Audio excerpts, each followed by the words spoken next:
मैं भारत को भारतीयता की मान्यता के आधार पर फिर से खड़ा करना चाहता हूं, उस काम में लगा हूं।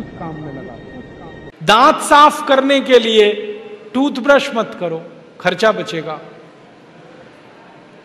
हम आजकल टूथपेस्ट करते हैं, कॉलगेट, क्लोजअप, पेप्सोडेंट, सिबाका, फॉरेंस, ये बड़े महंगे हैं। 30 रुपए का 100 ग्राम, 300 रुपए किलो, हुआ कि नहीं? गाय का घी 200 रुपए किलो, टूथपेस्ट 300 रुपए किलो। क्या मूर्ख लोग हैं इस देश के, पढ़े लिखे, सुपर इडियट। वो क्या करते हैं, 200 रुपए किलो गाय का घी नहीं खाते और 300 रुपए किलो का पेस्ट रगड़ के दांतों पे थूकते हैं। वो कहते हैं हम बड़े स्मार्ट हैं। मैं उनसे कहता हूं और स्मार्ट बनो। क्या कहते हैं, क्या करें? मैं कहता हूं ये 300 रुपए किलो का पेस्ट, इसको थूकते क्यों? इसी को रोटी पे लगा लगा के खा लो, गाय के घी से तो महंगा है।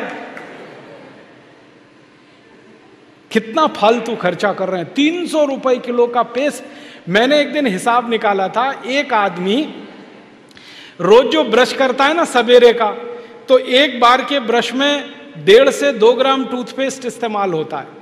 तो अगर वो आदमी 60 साल तक, अपनी जिंदगी के 60 साल तक ब्रश करता रहे, तो एक आदमी का टूथपेस्ट का खर्चा 1,40,000 रुपए आता है 60 साल तक। एक पेस्ट आता है 100 ग्राम 30 रुपए का। जिंदगी में वो जितने पेस्ट इस्तेमाल करेगा 60 साल में, उसका हिसाब जोड़ा 1,40,000 के आसपास खर्चा। क्या फालतू खर्चा है, बंद करो ये, इसकी कोई जरूरत नहीं है। ब्रश को पेस्ट लगा के रगड़ने की कोई जरूरत नहीं है।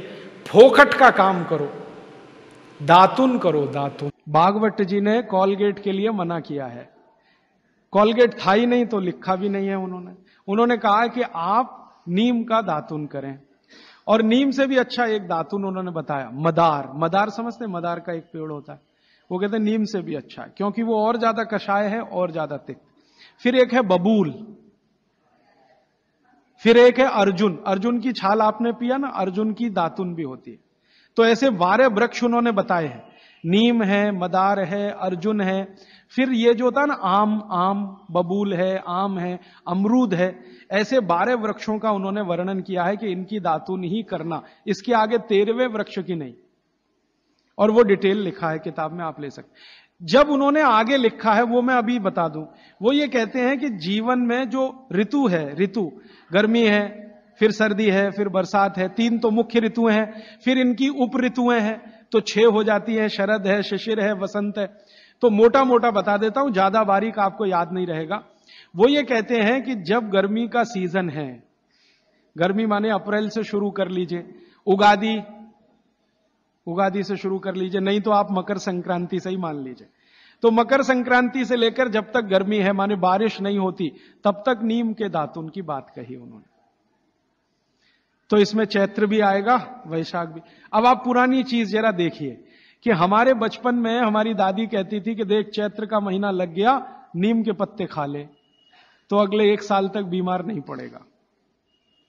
तो वो समय यही आता है जो भागवत जी का कैलकुलेशन। क्यों? ये जो समय है इसमें पित्त को भड़कने से बचाने में सबसे बड़ी मदद ये करेगा नीम।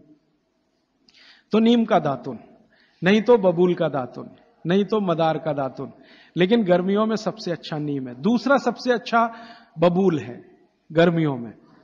और सर्दियों के दिन में सबसे अच्छा दातुन है अमरूद। अमरूद के पेड़ का दातुन सर्दियों में सबसे अच्छा, अमरूद के पेड़ का। और अमरूद के जैसा ही एक और पेड़ होता है, जामुन का भी दातुन करने का नियम बताया है, लेकिन पता नहीं आप तोड़ पाएंगे कि नहीं, लेकिन अमरूद का आसानी से मिल जाएगा। और फिर ज्यादा बारिश के दिनों में जो वो बोलते हैं, तो आम का भी कर सकते हैं, अर्जुन का भी कर सकते हैं।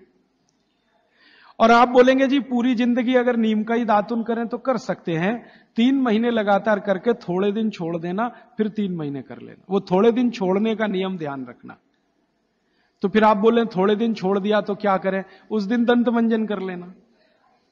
दंत मंजन के लिए वो ये कहते हैं कि आप जिस एरिया में रह रहे हैं वहां का तेल, और जिस क्षेत्र में रह रहे हैं वहां जो उपलब्ध लवण माने नमक, और जिस क्षेत्र में रह रहे वहां की उपलब्ध हल्दी, ये तीनों मिलाकर आप पाउडर बना के दांत पे घिस सकते हैं। ये बहुत अच्छा दंतमंजन उन्होंने माना। दूसरा दंतमंजन उन्होंने बताया है गाय के गोबर को सुखाकर जलाएं, उसकी जो राखी है उसमें थोड़ा कपूर मिला दें, थोड़ा सेंधा नमक मिला दें, बहुत अच्छा दंतमंजन। तीसरा वो कहते हैं कि जो त्रिफला चूर्ण मैंने बार बार आपको बोला, त्रिफला चूर्ण है तो इसको बारीक पीसें, दंतमंजन के लिए बारीक पीसना और खाने के लिए मोटा पीसना। तो बारीक त्रिफला चूर्ण, थोड़ा सेंधा नमक, बस मिला के दांत पे घिसें तो ये दंतमंजन। ऐसे 8-10 तरह के दंतमंजन है, 12 किस्म की दातुन है। तो आप ये जरूर करें। माने टूथपेस्ट बंद करें। अब क्यों करें टूथपेस्ट बंद? भागवत जी और आधुनिक विज्ञान को जरा जोड़ता हूं। आप पित्त के असर में हैं, जान लीजिए। सुबह सोकर उठेंगे तो मुंह में पित्त ही भरा हुआ है, लार जिसको आप कह रहे हैं। अब ये असर ज्यादा है तो इसको कंट्रोल रखना है आपको, तो इसलिए कहा ये दातुन अच्छी है। लेकिन अगर आप ब्रश कर रहे हैं, पेस्ट कर रहे हैं, तो क्या है उसमें? चीनी है, चीनी है ना, शुगर है। अब वो सैकरीन के रूप में है या किसी भी रूप में शुगर है, और शुगर और पित्त का झगड़ा है। तो सुबह उठते ही अगर आप पेस्ट कर रहे हैं जो मीठा है तो सर्वनाश है। मीठा ब्रश माने मीठा पेस्ट पित्त में मिलाएं तो पित्त को तो बिल्कुल खराब करेगा ही और मुंह को भी खराब करेगा, क्योंकि सुबह का मुंह आपका मीठे के असर में आया, मीठे के असर में, तो 101% चांसेस हैं कि आपके दांत खराब होना जल्दी शुरू हो। और मेरा ऑब्जर्वेशन है कि जो ज्यादा पेस्ट कर रहे हैं उन्हीं के दांतों में कीड़े सबसे ज्यादा लग रहे हैं। कीड़े लगना माने दांत खराब होना। आप बंद करिए, ये अच्छा नहीं। विज्ञान के हिसाब से बहुत खराब, और धर्म के हिसाब से तो और भी खराब है। मैं कई बार यहां बोल के गया हूं, सभी कॉलगेट, क्लोजअप, पेप्सोडेंट जैसे टूथपेस्ट मरे हुए जानवरों की हड्डियों से बन रहे हैं। जैसे कॉलगेट बन रहा है मरे हुए सुअर की हड्डियों से। ये प्रयोगशाला में प्रयोग करके हम प्रमाणित करने के बाद बोल रहे हैं आपसे, क्योंकि मैं जानता हूं सामने वाली कंपनी मेरे खिलाफ केस कर सकती है। फिर भी मैं बोल रहा हूं कि कॉलगेट बन रहा है मरे हुए सुअर की हड्डियों से, पेप्सोडेंट बन रहा है मरी हुई गाय की हड्डियों से, क्लोजअप और फॉरहंस बन रहे हैं बकरी और बकरे की हड्डियों से। और अगर आप शाकाहारी हैं, चुस्त जैन हैं और सवेरे सवेरे हड्डियों को घिस रहे हैं, तो कहां धर्म पालन हो रहा है? और आप तो जैन हैं तो इतना जान लीजिए कि प्रत्यक्ष हिंसा का जितना पाप है ना, परोक्ष हिंसा का पाप भी उतना ही है। तो किसी कंपनी ने आपके लिए बनाया टूथपेस्ट, माने उसने मारा जानवरों को, उसमें से निकालने के लिए हड्डियां आपके लिए बनाया, तो पाप आपके ऊपर उतना ही है जितना उस मारने वाले के ऊपर है। तो कसाई का पाप अपने सिर पे क्यों लेना? तो क्यों ये कॉलगेट, क्लोजअप बंद कर दीजिए। दातुन पे आइए, नहीं तो दंतमंजन। दोस्तों, सबसे पहले तो चैनल सब्सक्राइब करें, फिर लाइक, कमेंट और शेयर करें। और हाँ, हमारा एंड्रॉयड ऐप डाउनलोड करना ना भूलें।